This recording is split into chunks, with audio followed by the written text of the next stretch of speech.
Hi, I'm Eric Glotzer. Thanks for tuning back into NatchezTV. The Mississippi River for thousands of years has played an important part in the development of mankind. At least 5,000 years ago, Native American trade and culture flowed between the banks of the Mississippi. The Native Americans understood the river's power, they harvested her bounty, and they knew her secrets. About 400 years ago, when the Africans and Europeans moved into this part of the world, with their centuries of knowledge of river modification, they quickly set about work improving the Mississippi River's potential. From clearing snags to straightening the course of the river, transportation and commerce have increased exponentially since then.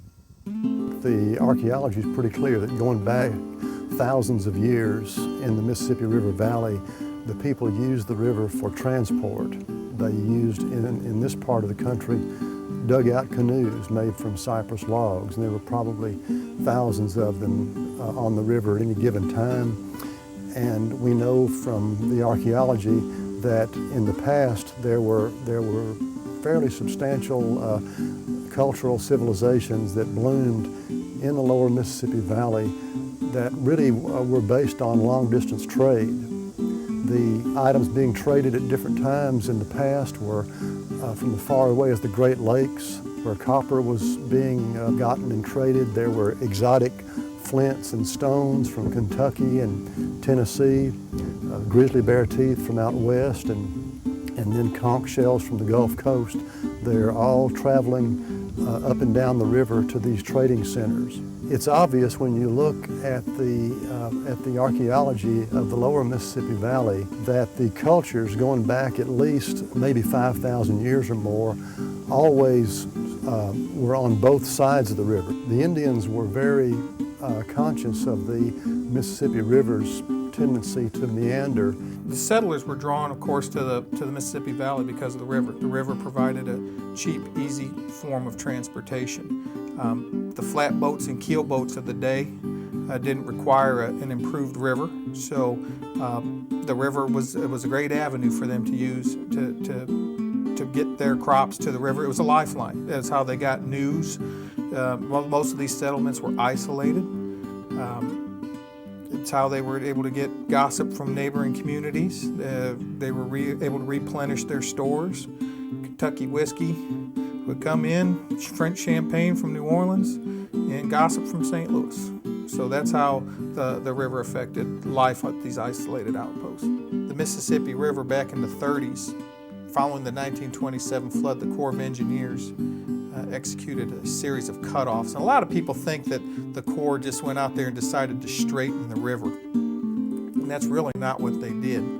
They really had some horribly sinuous bends on that river. There's an old story, an old legend about an Indian who gets in his canoe near Greenville, Mississippi. Now you have to understand that there's these loops are like this, great big meandering loops. And he wanted to get 45 miles upstream to Arkansas City. And he can get there. He gets in his canoe in Greenville and he floats downstream several miles. He comes up to this neck of a bend and he gets out and he drags his canoe a couple hundred yards. That's all it was from across that neck was a couple hundred yards, but it might be 10 miles around that loop. So he drags his canoe across and he paddles downstream. He comes up to the next neck and he drags that canoe across, and if you can visualize this in your mind, he's actually climbing a ladder, and he winds up 45 miles upstream by paddling 20 miles downstream and dragging his canoe just a couple hundred yards across each of the necks. That's how sinuous the river was, that you could get upstream by paddling downstream and just dragging your canoe across those narrow necks of land. Well, the river over time has changed its course. You know, here we are in Vicksburg is a great example of that, and it actually left Vicksburg high and dry. And so the Corps of Engineers was called in then to do something about that, because you take the commerce away from Vicksburg if you take the river away.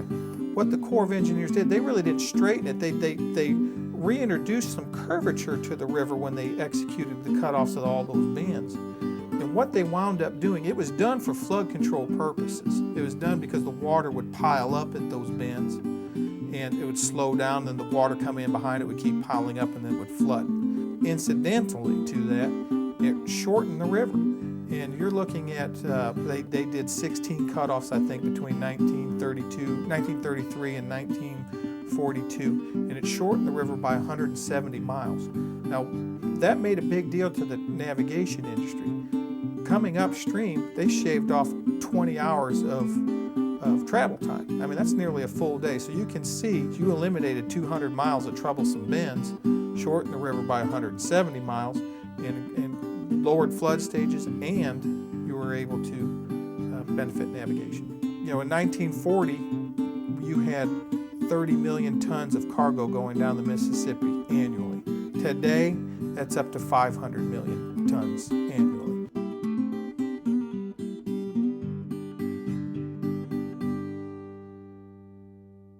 United Mississippi Bank presents the Natchez Bluff Blues Fest, April 27th through 29th in downtown Natchez and the Vidalia Riverfront. Starring Y.Z. Ely, Hezekiah Early, Little Poochie, Vicky Baker, the Cowboy Blues Band, and more. 2 bands Friday, 8 bands Saturday on the UMB stage in front of the Natchez Grand Hotel, alongside the Spring Market on the Mississippi. Club shows Friday and Saturday night, Sunday blues brunches, and Mayor Hiram Copeland's Blues Picnic on the Vidalia Riverfront. Supported in part by funding from the Mississippi Arts Commission, a state agency, and in part from the National Endowment of the Arts, a federal agency.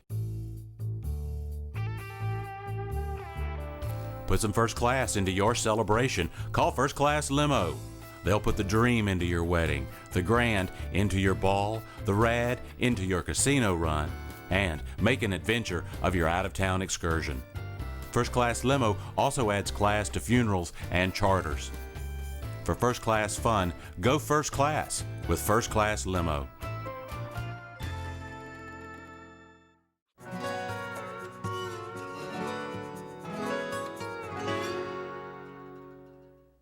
Corps of Engineers has been around since before there was a United States of America. You had your first, General Washington appointed a chief engineer during the Revolutionary War, and from that point on, you've always had an engineering presence in the country.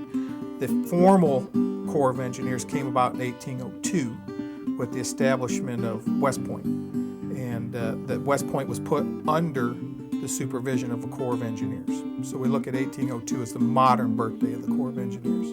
The federal government had the right to make river improvements as long as it benefited commerce. It's what the Commerce Clause of the Constitution was all about.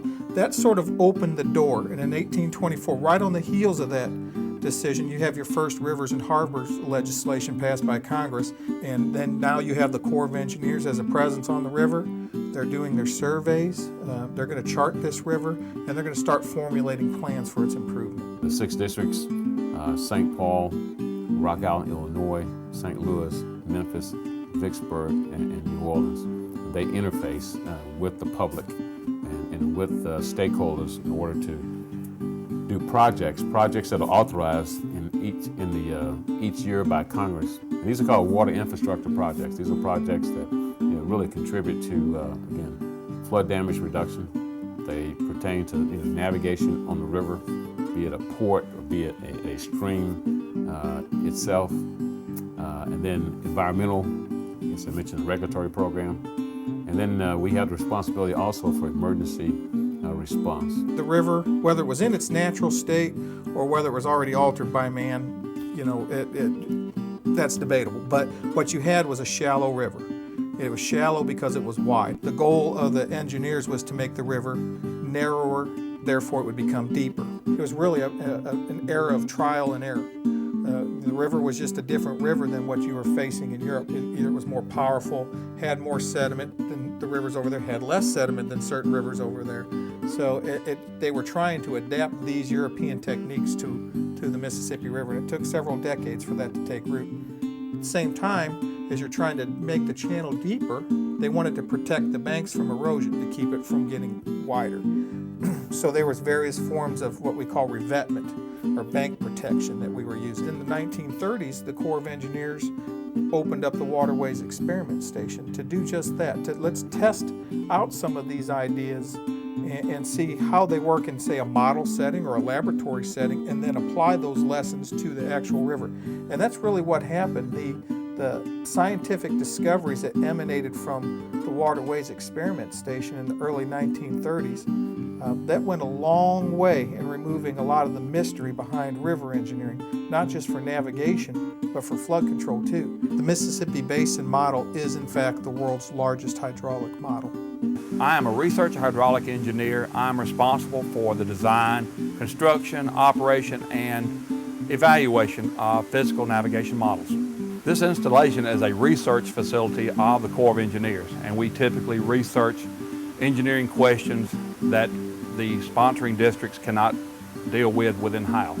These models are designed specifically to look at aspects of improving navigation conditions. I run a team of researchers conducting studies on the Mississippi River and tributaries, really on three major topics.